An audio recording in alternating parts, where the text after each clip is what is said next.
ہمارے پیارے آقا صلی اللہ علیہ وآلہ وسلم کی لاڈلی صاحبزادی اور حضرت امام علی علیہ السلام کی زوجہ محترمہ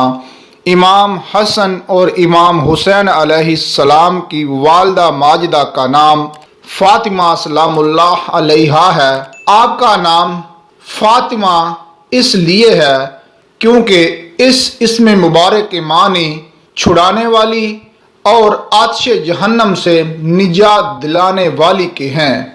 حضرت انس رضی اللہ تعالی عنہ سے مروی ہے کہ حضور نبی کریم صلی اللہ علیہ وآلہ وسلم نے فرمایا، میں نے اپنی بیٹی کا نام فاطمہ اس لیے رکھا ہے کہ اللہ عز و جل نے اسے اور اس کے محبوں کو دوزخ کی آگ سے آزاد فرمایا ہے۔ حضرت جابر بن عبداللہ رضی اللہ تعالی عنہ سے مروی ہے، فرماتے ہیں کہ حضور نبی کریم رؤوف الرحیم صلی اللہ علیہ وآلہ وسلم نے فرمایا، میں نے اپنی بیٹی کا نام فاطمہ اس لیے رکھا ہے کہ اللہ عز و جل نے اسے اور فاطمہ سے محبت کرنے والوں کو دوزخ کی آگ سے جدا کر دیا ہے۔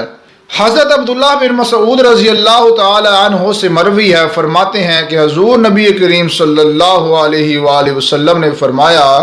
میں نے اپنی بیٹی کا نام فاطمہ اس لیے رکھا ہے کہ اللہ عز و جل نے اسے اور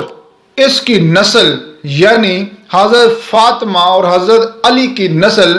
جو آج ہمارے درمیان سید کی شکل میں موجود ہے،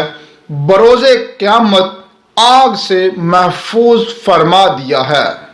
روایات میں آتا ہے کہ جس وقت حضرت سیدہ فاطمہ سلام اللہ علیہا اپنی والدہ ماجدہ ام المؤمنین حضرت سیدہ خدیجہ الکبریٰ سلام اللہ علیہا کے بطن میں تھیں تو انہیں جنت کی خوشبو آتی تھی۔ ام المؤمنین حضرت سیدہ خدیجہ الکبریٰ سلام اللہ علیہا نے عشق کا تذکرہ سرکار دو عالم صلی اللہ علیہ وآلہ وسلم سے کیا۔ پھر جب حضرت سیدہ فاطمہ الزہرا سلام اللہ علیہا اس دنیا میں تشریف لے آئیں تو نبی پاک صلی اللہ علیہ وآلہ وسلم نے حضرت فاطمہ سلام اللہ علیہا کا ماتھا چوما اور فرمایا، مجھے اس کے سر سے جنت کی خوشبو آتی ہے۔ سبحان اللہ۔ مزید ایسی ہی ویڈیو دیکھنے کے لیے میرے چینل کو سبسکرائب کریں اور بیل آئیکن کو دبا کر نوٹیفیکیشن آن کر لیں تاکہ کوئی بھی اسلامی انفارمیشن آپ کو بذریعہ نوٹیفیکیشن ملتی رہے۔